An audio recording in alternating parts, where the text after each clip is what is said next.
ஏண்டா மாவனே, எங்கேயோ ஊருக்கு போறேன்னு சொல்லிட்டு என்ன இவன் வீட்டு வாசல்ல வந்து நிக்கிற? இல்லப்பா, இந்த ஆள் அன்னைக்கு எதுக்கோ சரிப்பட்டு வரமாட்டேன்னு என்னை போட்டு அடிச்சான். எனக்கு மனசு உளைச்சலாவே இருந்துச்சு. சரி ஊருக்கு போறதுக்கு முன்னாடி இந்த ஆள்கிட்ட கேட்டு போலான்னு வந்தா சொல்லவே மாட்டேங்கிறா பார்த்தாலு. ஏ முனியாண்டி, என்னடா ஓனாண்டி? என் பையன் எல்லா விஷயத்துக்கும் சரிப்பட்டு வருவான். என்னடா அது விஷயம்? டேய் ஓனாண்டி, ஓ மகன் அந்த விஷயத்துக்கு சரிப்பட்டு வரமாட்டான்டா. இல்ல, என் மகன் எல்லா விஷயத்துக்கும் சரிப்பட்டு வருவான். அறிவு கேட்ட ஓனாண்டி. அதுக்கா?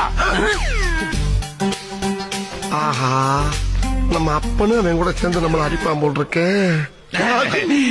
என் மவன் அதுக்கெல்லாம் சரிப்பட்டு வர மாட்டான். டேய் பெத்த அப்பனே சொல்லிட்டேன். டவுட் கிளியர் ஆயிடுச்சுல, கிளம்புடா. யோ, எப்படியா டவுட் கிளியர் ஆகும்? சொன்னா தானே டவுட் கிளியர் ஆகும். எதுக்கியா சரிப்பட்டு வர மாட்டேன் சொல்லுங்க தயவு பண்ணி. அப்பா சொல்லுப்பா, எதுக்காப்பா? அதெல்லாம் சொல்ல முடியாதா?